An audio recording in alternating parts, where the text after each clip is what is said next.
dia hanya akhir sekali dia akan merujuk pada satu perkara je. Kalau seorang tu kata dia pemimpin, apabila dia kalih belakang, ada orang ikut dia tak? Kadang kita tengok seorang tu cakap pandai, main bola pandai, skor sana sini, tapi orang lain yang akan jadi kapten.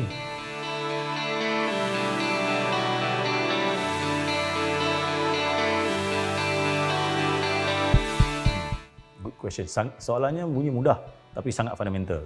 So kita kena tengok balik sebenarnya pilihan raya ni dalam bahasa itu is a business of apa? Bagi saya is a business of leadership. Core business itu pasal kepimpinan. Jadi persoalan saya, apa maksud kepimpinan? Kepimpinan ni kadang-kadang bagi saya kalau kita tengok definisi banyak, macam-macam definisi masuk kepimpinan. Tetapi dia hanya akhir sekali dia akan merujuk pada satu perkara je. Kalau seorang tu kata dia pemimpin, apabila dia kalih belakang, ada orang ikut dia tak? Kadang kita tengok seorang tu cakap pandai, main bola pandai, skor sana sini, tapi orang lain yang akan jadi kapten. Dalam masyarakat kita tengok, saya pernah jaga seorang pemimpin. Dia cakap pun tak hebat apa semua, tapi dia memimpin, bukan saya dia tak hebat, hebat seperti yang orang tanggap. Tapi bagi saya dia hebat dengan tersendiri. Tiba-tiba dia memimpin satu gerakan, satu movement selama 20 tahun sehingga menyebabkan satu perubahan besar dekat negara. Nama dia Datuk Seri Dr. Wan Azizah. Dia mungkin tak ceramah hebat macam pimpin lain terpekik terlolong, tapi dia ada satu nilai kepimpinan yang diterima oleh orang. Bila kita halusi lagi, kenapa pemimpin seperti Aung San Suu Kyi di Myanmar? Dia seorang wanita yang saya tahu ucapannya pun tak berapi-rapi, tapi dia mampu memberi kegerunan kepada kepimpinan tentera di Myanmar. So bagi saya, kita perlu melihat bukan aspek menang kalah tu. Kita lihat macam mana perkara ini bila kita letak kayu ukur kepimpinan. Sebab itu kalau kita tengok ada setengah tempat, contohnya kita ambil kat mana lagi, pemimpin yang kita ambil Selangor contohnya, Wabi Amir. Wabi Amir bagi saya satu contoh anak muda yang mana kebetulan saya bersama-sama beliau, yang mana telah berkembang matang dalam proses reformasi tersebut. Ramai orang mengatakan, selepas habis Tan Sri Khalid, Tan Sri Azmin Ali, Amir mungkin akan tak katalah gagal, tapi takkan mampu perform sebaik MB sebelum ni. Bagi saya, apa yang Amir berjaya lakukan, contoh sebelum ni kita tahu krisis COVID, bagi saya itu satu perkara baru. Amir berjaya. Yang kedua, bagi saya sekarang, dia berjaya melepasi sebagai pemimpin Selangor MB yang menang melalui pilihan raya. Bagi saya itu satu kejayaan. So bagi saya, apa yang saya nak penonton ataupun pendengar melihat konten ni, kita perlu fahami leadership is something else, management is something else.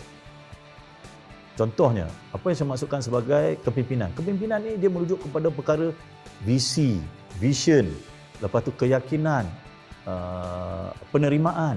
Contoh kasih hari ini, adakah seorang pemimpin itu semata-mata dia graduan daripada universiti hebat, dapat kepujian kelas pertama, dia akan menjadi pemimpin? Belum tentu. Saya bagi contoh Tunku Runi Abdul Aziz. Beliau ceramah tak seberapi-rapi macam orang lain, tapi pendekatan beliau tu sehingga menunjukkan satu budaya baru di Kelantan. Jadi bagi saya, mana-mana budaya yang datang di Kelantan tu yang berlawanan dengan budaya yang ditanam oleh Tuan Runi Abdul Aziz, rakyat Kelantan takkan terima. Dan berjaya benda tu dipimpin selama lebih 20 tahun lebih. So bagi saya, leadership ni satu perkara yang perlu kita fahami, bahawa dia bukan merujuk kepada macam nut and bolt. Maksudnya kalau dalam syarikat tu kita akan tengok, dia ni pandai sebagai accountant, dia ni pandai sebagai lawyer, dia ni pandai sebagai pengurus, tapi belum tentu menjadi pemimpin. Bagi saya, pemimpin dalam bahasa saya adalah orang yang dipercayai oleh pengikutnya. Jadi bagi saya, orang tu hebat macam mana pun, tapi rakyat atas sebab-sebab tertentu tengok dia tak percaya. Jadi benda tu kita tengok. Persoalan tadi ialah kenapa macam Cik Tun kalah, macam Baru Bahtiar menang. Mungkin pada pandangan saya, aspek kepimpinan tu lebih terselah di Bahtiar. Adakah seorang pemain bola tak mampu memimpin masyarakat? Pada pandangan saya seorang pemain bola. Bola mengajar kita apa dia? Nombor satu, kita ni team player. Saya rasa bekerjasama. Kalau saya jadi midfielder, kita akan feed bola kepada striker.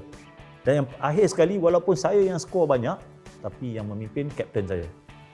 Dan kapten pula yang dihormati oleh pemain yang lain. So bagi saya, kita perlu lihat sebenarnya Bahtiar ni dia menang Badrul bin Bahtiar.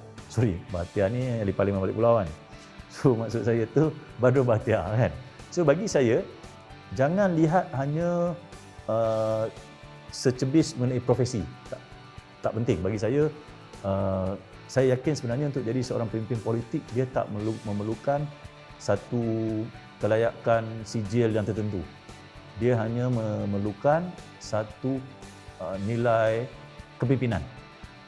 Sebab tu kalau untuk sebuah parti politik lain yang nak berjaya, dia perlu ada program lah, kaderisasi, dia ada program training, capacity building, masa latih. Dan saya yakin kepimpinan tu ada yang boleh dibentuk. Ada setengah orang memang dilahirkan lah, itu pilihan masing-masing lah. Cumanya saya lihat dia mampu dibentuk, dan saya rasa kalau mana-mana parti politik yang punya perancangan khusus untuk membina pemimpin, saya rasa mereka akan berjaya di masa depan.